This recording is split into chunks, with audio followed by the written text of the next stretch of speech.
Is a Westley Richards box lock, or Anson Dealey. Now, there's a lot of these around. Now, and a lot of them with this type of ejector mechanism in them. Now, the ejector in this is called a Westley box ejector.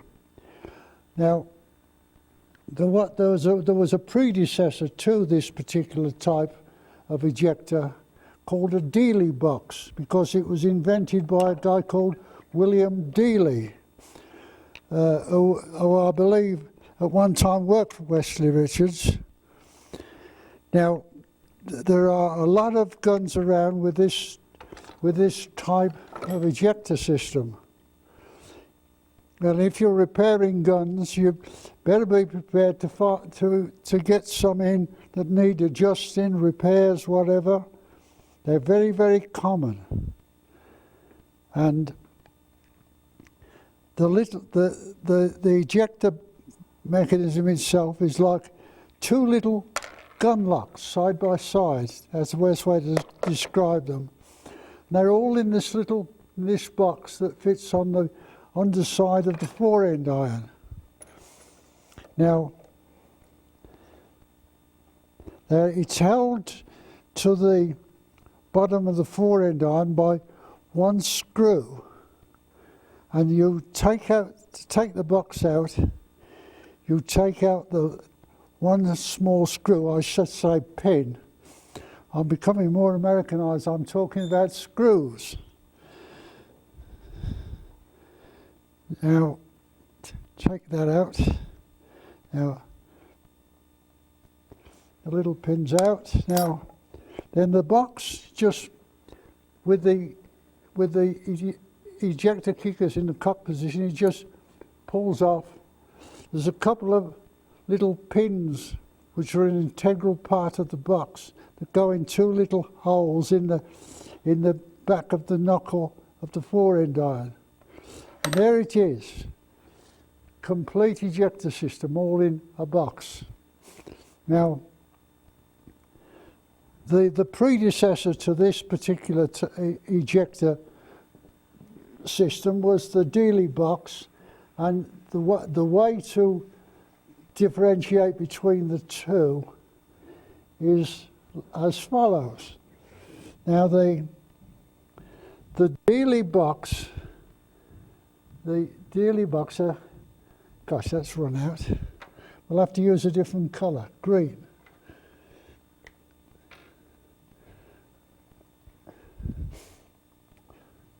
The Dealey box is shaped like this. It goes along and it has a kind of a hump about there in the box. Now, the Westley system is straight, a straight line, like that.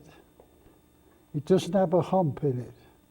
Now, this system, the Westley box, has some little coil springs as sear springs in the box.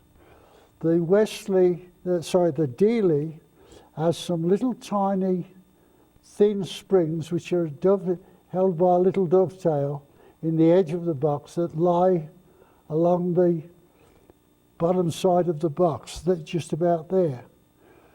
One of the biggest faults with these is little springs break, and you have to remake them. You can't get them ready-made. You've got to make them and fit them, harden them and temper them.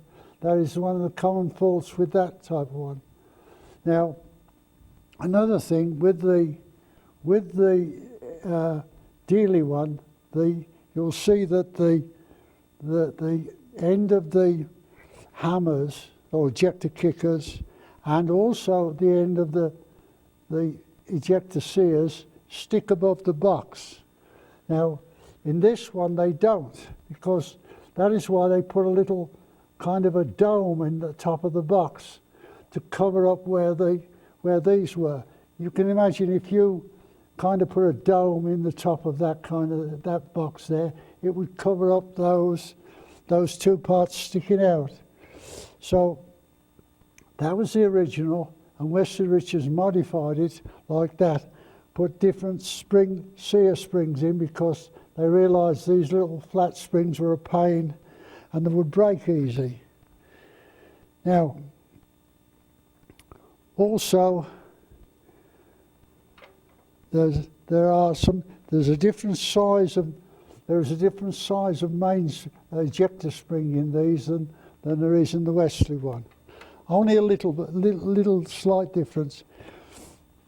Now, okay, now to get this apart,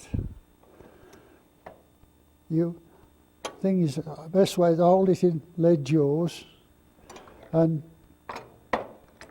with a hammer or something, push back on the kickers, first on the one side, lift the little ejector sear at the front, and let the little kicker forward. Don't try lifting them and let them forward. You must let them forward under control. Now, they're not cocked. Now, the first thing you've got to do is take out the two ejector springs. Now, there's a little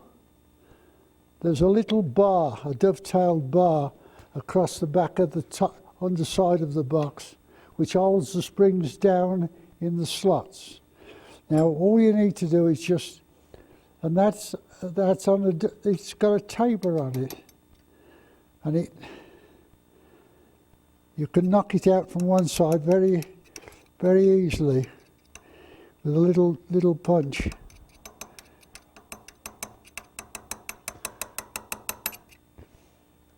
Usually there's more of a taper on them than this.